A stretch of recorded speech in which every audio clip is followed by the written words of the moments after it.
C'est la victoire, éclatante. Front populaire, 370 sièges. Droite, 220. La France a voté à gauche.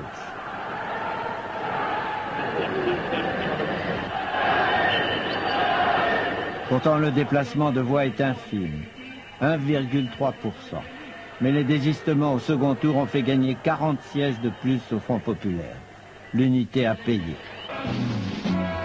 Le peuple de gauche fête joyeusement sa victoire. Que chante Jacques Prévert? Avez-vous des nouvelles? Des nouvelles de quoi? Des nouvelles du monde. Il paraît qu'il va changer. Tous les jours, on pourra manger. Il y aura beaucoup de soleil et personne ne sera humilié.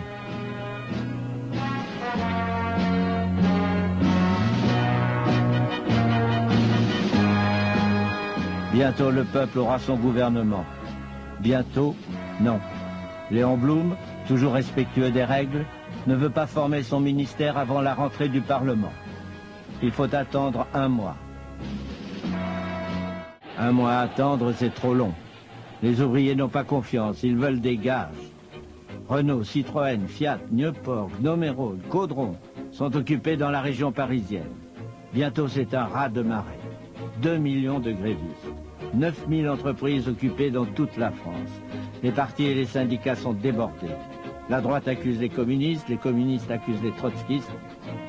Pendant ce temps, les ouvriers, eux, s'organisent.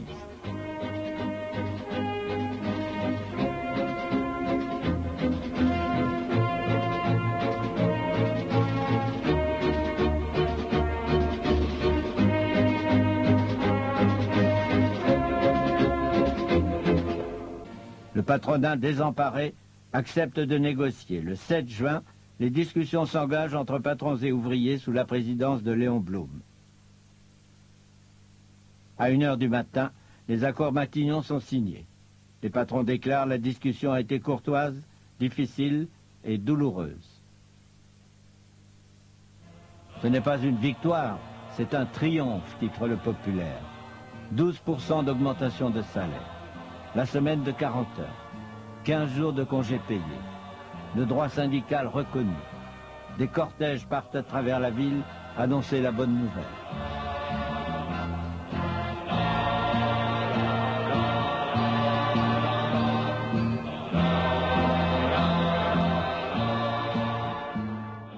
Après la fête des grèves, c'est la fête des congés payés. Ceux qui n'ont pas vécu avant 1936 ne pourront jamais comprendre ce que fut ce premier départ en vacances.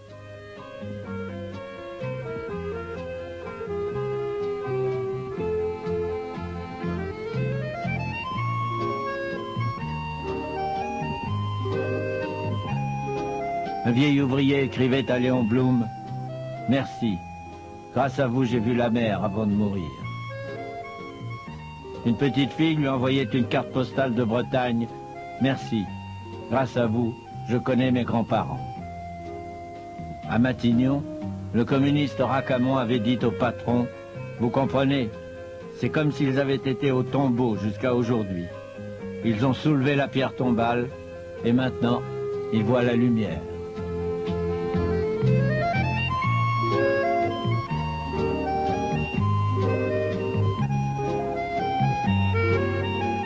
Des familles qui habitaient Saint-Denis rêvaient depuis des années d'aller voir la Marne à Joinville. Pour elles, c'était l'autre bout du monde.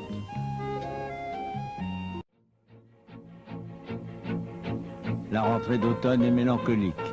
Le franc est dévalué de 25%. Les ouvriers perdent en septembre ce qu'ils avaient gagné en juin. De toute façon, c'était trop tard. La semaine de 40 heures appliquée trop brutalement casse la reprise. Pour le Front populaire, c'est le coup de grâce, la défaite économique. L'Espagne abandonnée, le franc dévalué, que d'illusions perdues en 3 mois. Ils vont tous se retrouver une dernière fois pour l'enterrement de Roger Salengro, le ministre socialiste de l'Intérieur. Une campagne de presse l'a accusé d'avoir déserté son poste pendant la guerre de 14-18. Ses nerfs ont lâché, il s'est suicidé. Ce sont leurs illusions qu'ils enterrent ce jour-là.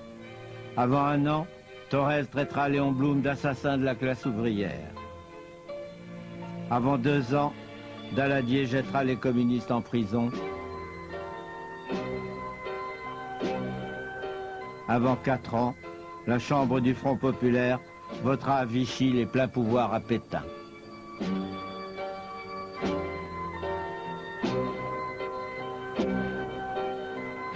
Et pourtant, quelque chose a changé pour toujours au cours de ces chaudes journées de l'été 1936.